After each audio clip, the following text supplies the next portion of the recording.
എല്ലാ തവണയും പനീർ വാങ്ങുമ്പോൾ കറി വെക്കോ ഫ്രൈ ചെയ്യോ ഒക്കെ മാത്രമല്ലേ ചെയ്യുന്നേ. ഇത്തവണ അതുകൊണ്ടൊന്ന് ബിരിയാണി ഉണ്ടാക്കി നോക്കിയേ. ഭയങ്കര ടേസ്റ്റ് ആണ് കേട്ടോ. ഇത് വെജിറ്റേറിയൻസിന് മാത്രമല്ല നോൺ വെജിറ്റേറിയൻസിന് നന്നായിട്ട് ഇഷ്ടപ്പെടും. അത്രയ്ക്ക് അടിപൊളി ടേസ്റ്റ് ആണ്. ചിക്കൻ ബിരിയാണിയുടെയൊക്കെ ഏകദേശം അടുത്തൊക്കെ വരും. എങ്ങനെയാ ഉണ്ടാക്കുന്നതെന്ന് കാണിച്ചു തരട്ടെ. അപ്പോൾ അതിന് വേണ്ടിയിട്ട് ആദ്യം നമുക്ക് പനീർ ഒന്ന് മാരിനേറ്റ് ചെയ്തെടുക്കാവേ. അതിന് വേണ്ടിയിട്ട് നമുക്കൊരു പാത്രത്തിലേക്ക് മുളക് പൊടിയും മഞ്ഞൾപ്പൊടിയും കുറച്ച് ഉപ്പും വിനീഗറും കൂടെ നന്നായിട്ട് കൈ കൊണ്ടൊന്ന് മിക്സ് ചെയ്തെടുക്കാം. ഇതിലേക്കില്ലേ നമ്മൾ വിനീഗർ കട്ട് ചെയ്ത് വെച്ചേക്കുന്നത് ഇതിലേക്ക് ഇട്ട് കൊടുക്കാവേ. എന്നിട്ട് നന്നായിട്ട് മിക്സ് ചെയ്ത് കൊടുക്കാം. ഈ പനീർ പൊടിഞ്ഞു പോകാതെ സൂക്ഷിക്കണേ.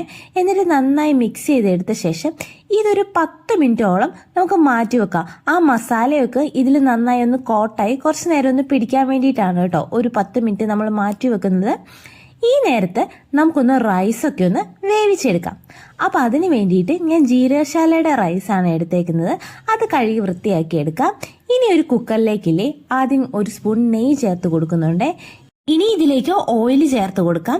നന്നായി ചൂടായി കഴിയുമ്പോഴേക്കും ഇല്ലേ ഇതിലേക്ക് ഓൾ സ്പൈസസ് ഒക്കെ ചേർത്ത് കൊടുക്കാവേ. ഇതെല്ലാം ഒന്ന് നന്നായി ചൂടായി വരുമ്പോഴേക്കും നമുക്ക് സവോള ചേർക്കാം. സവോള നീളത്തിലരിഞ്ഞതാണ് നമ്മൾ ഇതിലേക്ക് ചേർത്ത് കൊടുക്കുന്നത്. എന്നിട്ട് ഇതൊന്ന് ചെറുതായിട്ട് വഴറ്റി കൊടുക്കാം. ഭയങ്കരമായ വഴട്ടുമൊന്നും വേണ്ട. കാരണം റൈസിന് ഒരു നല്ല ഫ്ലേവറൊക്കെ കിട്ടാൻ വേണ്ടിയിട്ടാണ് കേട്ടോ ഇതെല്ലാം ഇതിൽ ചേർക്കുന്നത്. ഇനി ഇതിലേക്ക് ഒരു പച്ചമുളക് ചേർക്കുന്നുണ്ട്. അതും ചേർത്ത് വീണ്ടും ഒന്ന് വഴറ്റി കൊടുക്കാം. ഇനി ഇതിലേക്ക് ആവശ്യത്തിനുള്ള ഉപ്പ് ചേർത്ത് കൊടുക്കാം. എന്നിട്ട് നമ്മൾ റൈസ് കഴുകി വെച്ചേക്കുന്ന റൈസ് ഇതിലേക്ക് ചേർത്ത് കൊടുക്കണം കേട്ടോ. ഇനി നമുക്ക് ചെറുതായിട്ടൊന്ന് മിക്സ് ചെയ്ത് കൊടുക്കാവേ. ഇങ്ങനെ ഒന്ന് മിക്സ് ചെയ്യുമ്പോൾ റൈസിന് നല്ല ഫ്ലേവർ കിട്ടാനൊക്കെ ഹെൽപ്പ് ചെയ്യും. എന്നിട്ട് 1 ഗ്ലാസ് അരിക്ക് 1.5 ഗ്ലാസ് വെള്ളം എന്ന കണക്കിൽ നമുക്ക് വെള്ളമൊക്കെ അളന്ന് വെക്കാം. ഇതിലേക്ക് അതൊഴിച്ചു കൊടുക്കാവേ. അതൊഴിച്ചു കൊടുത്ത് ഒരു 2 വിസിലടുപ്പിച്ച് നമുക്ക് വേവിച്ചിട്ട് മാറ്റി വെക്കാം. വിസിലൊക്കെ കംപ്ലീറ്റ് ആയി പോയി കഴിഞ്ഞിട്ട് മാത്രം തുറന്നാൽ മതി. അപ്പോഴേക്കും നമ്മുടെ റൈസ് കറക്റ്റായിട്ട് വെന്തിട്ടുണ്ടാവും. ഇനി ഓരോരുത്തരുടെ കുക്കറിൻ്റെയൊക്കെ ബേസിസിൽ ചെറിയ വ്യത്യാസങ്ങളൊക്കെ വരും കേട്ടോ. ഇനി നമുക്ക് നമ്മുടെ പനീർ മാരിനേറ്റ് ചെയ്ത് വെച്ചത് ഒന്ന് ഫ്രൈ ചെയ്തെടുക്കാം. അതിന് വേണ്ടിയിട്ട് ഒരു പാനിലേക്ക് എണ്ണ ഒഴിച്ചു കൊടുക്കുക. എന്നിട്ട് പനീർ ഓരോന്നോരോന്നായി വെച്ച് കൊടുക്കാവേ. എന്നിട്ട് ഇത് തിരിച്ചു മറിച്ചുവിട്ട് ഫ്രൈ ചെയ്ത് മാറ്റാം. ഈ എണ്ണ നമുക്ക് ആവശ്യമുണ്ട്, പനീർ വറുത്ത ആ എണ്ണ. അതെന്തിനാന്ന് പറയാം. ഒരു അടി കെട്ടിയുള്ള പാത്രം എടുക്കുക. അതിലേക്ക് കുറച്ച് നെയ്യ് ചേർത്ത് കൊടുക്കുക. എന്നിട്ട് പനീർ വറുത്ത എണ്ണ ചേർത്ത് കൊടുക്കുന്നുണ്ട്. എന്നിട്ട് നീളത്തിലരിഞ്ഞ സവോള ഇതിലേക്ക് ചേർത്ത് കൊടുത്ത് നന്നായി വഴറ്റിയിടുക.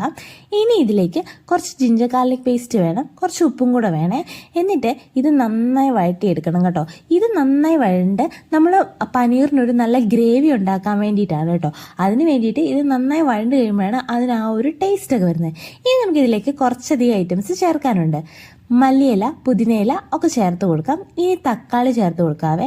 തക്കാളിയും കൂടെ ചേർത്ത് നന്നായി വഴറ്റി കൊടുക്കാം. തക്കാളി നന്നായിട്ട് വെന്ത് കിട്ടണം കേട്ടോ.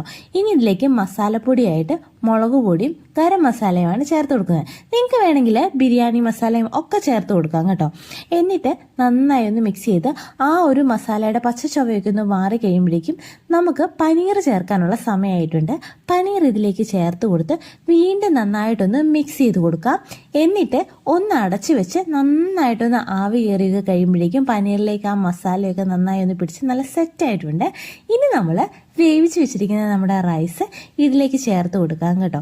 റൈസ് ചേർത്തിട്ട് നമുക്ക് വേണമെങ്കിൽ ഇത് ലെയർ ചെയ്ത് ചേർക്കാം. പക്ഷെ ഞാനിത് ഇതിന് മുകളിലേക്ക് തന്നെ ചേർത്ത് കൊടുക്കുന്നുള്ളൂ. ഇനി ആ പനീർ വേവിച്ച കുറച്ച് പൊടികളൊക്കെ ഉണ്ടായിരുന്നു, അതെല്ലാം ഇതിൻ്റെ മണ്ടയിലേക്ക് ചേർത്ത് കൊടുക്കാം. കുറച്ച് പനീർ ഫ്രൈ ചെയ്ത എണ്ണ ബാക്കിയുണ്ടെങ്കിൽ അതും നമുക്ക് ചേർത്ത് കൊടുക്കാവേ. പിന്നെ വറുത്ത ഉള്ളി ചേർത്ത് കൊടുക്കാം.